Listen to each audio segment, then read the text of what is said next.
ثانیہ اور مصلحت اندیشی۔ ثانیہ میں گھر چھوڑ رہا ہوں۔ کیوں؟ وہ جو ڈھیلے ڈھالے انداز میں کھڑی بالوں میں انگلیاں چلا رہی تھی ایک دم سیدھی ہوئی۔ ابو نے مجھے گھر سے نکال دیا ہے۔ اکلوتے بیٹے کو گھر سے نکال دیا؟ یعنی تمہاری خوشی ان کے لیے کوئی معنی نہیں رکھتی؟ رابعہ نے بری طرح چونک کر ثانیہ کو دیکھا۔ اس کا لہجہ بجھا اور شہابی رنگت تمتمانے لگی۔ ضرور ارم نے انہیں بھڑکایا۔ رابعہ نے ایک دم اس کے بازو پر ہاتھ رکھ کر نفی میں گردن ہلائی۔ ثانیہ نے لب بھینچ لیے۔ جو کچھ بھی ہے اب تم میری امانت ہو، جلد یا بدیر میں تمہیں لے جاؤں گا۔ ابھی مشکل وقت ہے مگر گزر جائے گا۔ وہ اسے تسلیاں دے رہا تھا۔ میں بہت بدقسمت ہوں عبید، مجھے بھی کبھی خوشی مکمل نہیں ملی۔ ثانیہ کا لہجہ بھیگا عبید کو تڑپا گیا۔ تمہاری قسمت میں ہوں، مجھے بد مت کہو۔ ثانیہ نے تھکے تھکے انداز میں کال کاٹ دی۔ سب ٹھیک ہو جائے گا۔ رابعہ کو صورتحال کا اندازہ ہو گیا تھا۔ میری قسمت میں سب اتنی جلدی ٹھیک نہیں ہوگا۔ تمہیں عبید کو روکنا چاہیے تھا، وہ گھر نہیں چھوڑے۔ اس طرح بات مزید بگڑ جائے گی۔ ضرور چھوڑے، انہیں بھی تو پتہ چلے عبید کی زندگی میں ثانیہ کی کتنی اہمیت ہے۔ وہ سلگ کر بولی اور کھڑی ہو گئی۔ چلتی ہوں۔ رابعہ نے افسوس سے اسے جاتے دیکھا۔ وہ چہکتی مہکتی اسے خوشخبری سنانے آئی تھی، اب جھنجھلائی دل گرفتہ واپس جا رہی تھی۔ ثانیہ، اف! ثانیہ نے مٹھیاں بھینچ لیں۔ یا تو اس نے کالی بلی کی طرح راستہ کاٹنا تھا یا نحوست بن کے عقب سے آوازیں دینی تھی۔ اب بھی بیرونی دروازہ کھولتے ہی وہ کسی تصویر کی طرح ایستادہ سامنے تھا۔ تم کب آئیں؟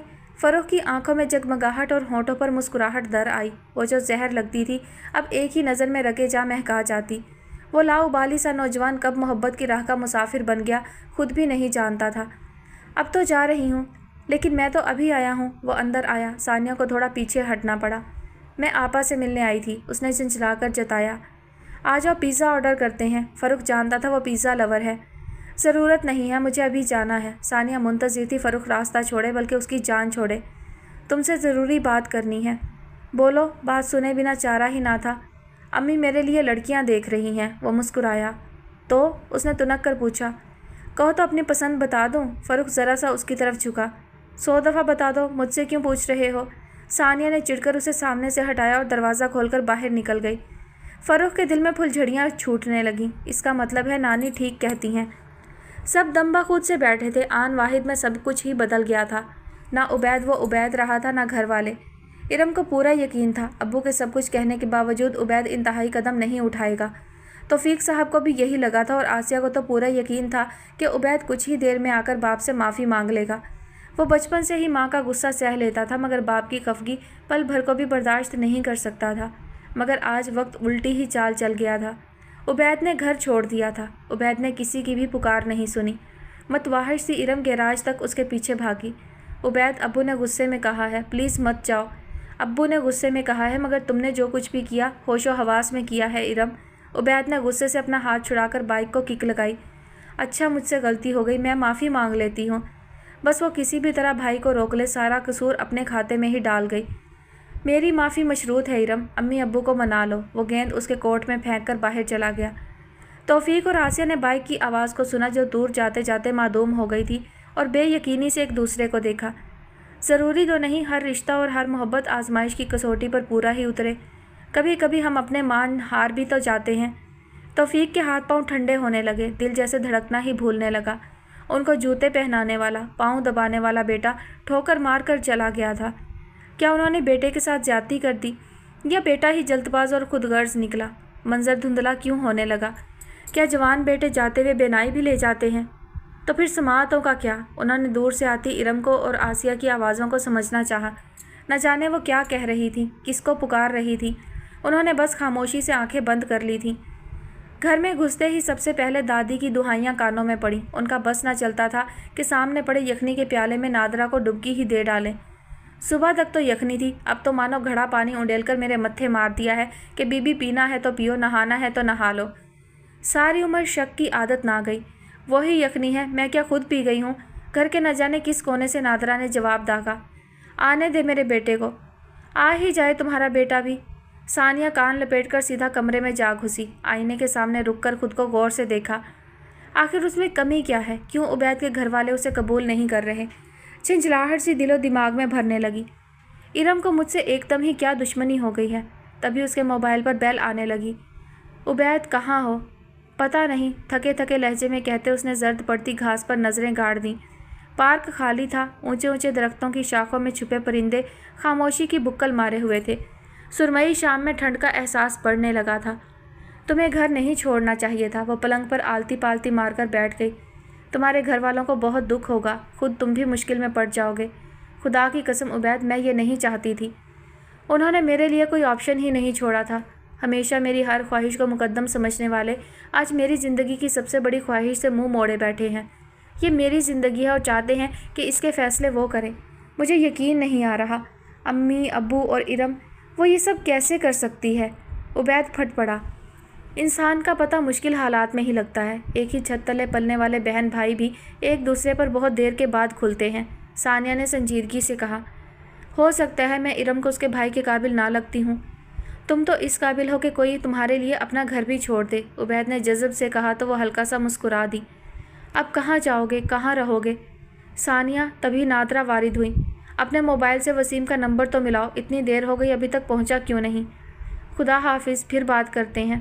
ثانیہ نے بے دلی سے کال کاٹ دی، پھر وسیم کا نمبر ملاتے ہوئے نادرہ سے پوچھا، دادی کیوں چلا رہی تھی؟ عادت جو ہے، نادرہ نے مسکراہٹ دبائی۔ مطلب دادی سچ ہی کہہ رہی تھی۔ بس کرو، اب اس عمر میں یخنیاں پی پی کر انہوں نے کون سی طاقت لانی ہے؟ نمبر بند ہے، ثانیہ نے بیزاری سے بتایا۔ اللہ خیر کرے، ابھی تک پہنچا کیوں نہیں؟ وہ پہنچا تو تھا، ٹیکسی سے اتر کر ٹیکسی والے کو کرایہ بھی دے دیا۔ اسی لمحے گھبرائی ہوئی ارم نے اپنے گھر کا دروازہ کھولا۔ ٹیکسی کو مڑتے دیکھ کر تیزی سے آوازیں دینے لگی۔ کیا ہوا ارم؟ اس کی گھبراہٹ اور عجلت ایک لمحے کو تو سمجھ میں نہ آیا کہ اسے وسیم سے مدد لینی بھی ہے کہ نہیں۔ پھر بے اختیار لبوں سے نکلا، ابو کو ہاسپٹل لے کر جانا ہے، عبید نہیں ہے۔ او میرے خدا، کیا ہوا انکل کو؟ پھر وہی تھا جو توفیق صاحب کو ہاسپٹل تک لے گیا۔ ارم اور آسیہ بھی ساتھ تھیں۔ توفیق صاحب کا بی پی بے حد لو تھا، ڈاکٹرز نے فوراً ڈرپ لگا دی۔ شکر تھا کہ زیادہ سیریس کیس نہیں تھا۔ وسیم ان دونوں کو ویٹنگ روم میں بٹھا کر خود ہی دوڑ دھوپ کرتا رہا۔